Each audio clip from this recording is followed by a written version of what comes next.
You started this whole discussion by talking about paradigms, and I couldn't have said it better.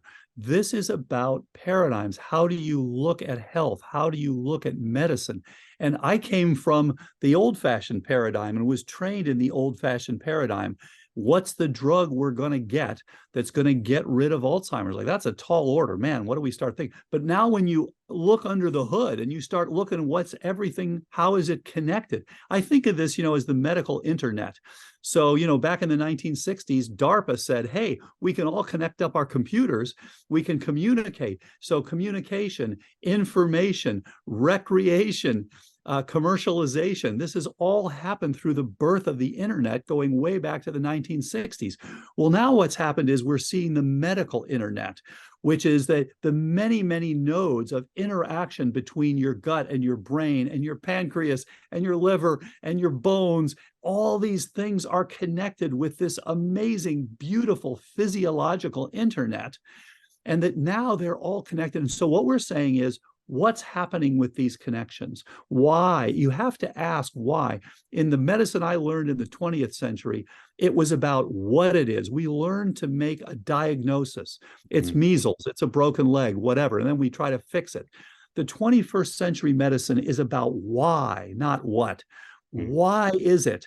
And yes, you have some drugs if you want to use them at some point, fine. But remember that they're going to mess up physiology. So be careful. Use them appropriately at the right amounts, of the right ways.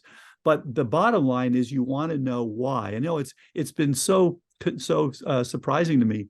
If you look up functional medicine on Wikipedia, it basically says, this is hokey stuff that doesn't work. Oh my gosh. Jeffrey Bland is a hero. He created a new way, a new paradigm of understanding medicine by saying, let's look at what causes the problem, the root causes. If you've got hypertension, don't just take a calcium channel blocker, figure out why you have hypertension. Maybe you've got some, unresolved stress issues. Maybe you're eating too much sugar. We're learning the molecular mechanisms of these. And I would add one more thing, which is so common. Professor Rick Johnson has done beautiful research over the years, and Dr. David Perlmutter has published a nice book on this called Drop Acid. And the point is that when you have fructose exposure, it fits exactly with our model. The fructose, as Rick showed, is telling your body winter is coming. Drop your ATP levels, drop your energetics by about 15%. Well, when you're developing Alzheimer's, nothing could be worse than dropping the support to your brain. So you're getting ready for hibernation. You're dropping these things down. So strangely, fructose actually decreases your energetics and contributes to your likelihood of developing cognitive decline. So you're absolutely right. You have to change the paradigm. You have to address what's actually causing the problem. How much do you think that relates to consumption of fruit versus things like high fructose corn syrup and soda and other processed foods? Well, as Rick points out, it's 99% about high fructose corn syrup and other things, because fruit has the appropriate fiber in it. It has all sorts of wonderful nutrients. And as he pointed out, the only time fruit activates this is when you're an animal that's eaten 200 pieces of fruit because winter's coming. Yeah, okay, in that case. But for those of us who are eating fewer than 200 pieces of fruit, we're not going to have a problem. Eat an apple, it's not going to hurt you. Eat some berries, not a big deal. To be fair, you start eating fruit, you can see yourself coming out of ketosis. So you can also check your ketone levels with, breathalyzers or with blood stick, and you can see, and you may have to adjust a little bit. But what you really want is that metabolic flexibility. Again, another thing taught to me by my integrative physician wife, that this is really, when I was first telling her that, hey, we got to get these people into ketosis, because when you look at their energetics for their brain, it really has to do with four things. It has to do with their oxygenation. It has to do with their cerebral blood flow. It has to do with their mitochondrial function, and it has to do with their ketone levels. So yeah, as her point was, no, wait a minute, it's the ability to burn both. And unfortunately, as you know, you can burn ketones or you can burn glucose. But as we become insulin resistant, we lose both of those, because the high insulin levels make it so you can't make ketones anymore. So when I see patients with cognitive decline, to me, this is an energetic emergency.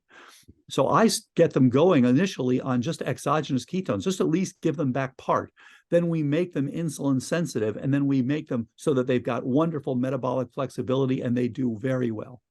How much do you think ketosis is a necessary part of this, eating a ketogenic diet? And is it specifically necessary in the demographic you just described, in insulin resistant people, more so than it is in the general healthy population, non-insulin resistant people? Yeah. So it's a good point. It depends on where you catch it. So again, when we see people, they've usually lost both, and you need to restore both. You need to be able to make ketones at the appropriate time. You need to be able to be insulin sensitive. Now, Dr. Anne Hathaway gets her patients into ketosis very quickly. I worry if you push too hard because it begins, again, this is an insufficiency, but it's an insufficiency born of excess sugar in many people's cases, and excess simple carbs. So I worry for frail people about going into fasting too quickly. This is why I like the Professor Stephen Kinane approach of just start with some exogenous ketones. So at least you've given them some energy. So the answer to your question is, for people who are asymptomatic, you don't need to worry about that. You just need to optimize things for them. But for people who are already struggling, any day that they have without those energetics is a bad day. They are going to continue the downsides. So that's why I just say, just start with some exogenous ketone, get them some energy.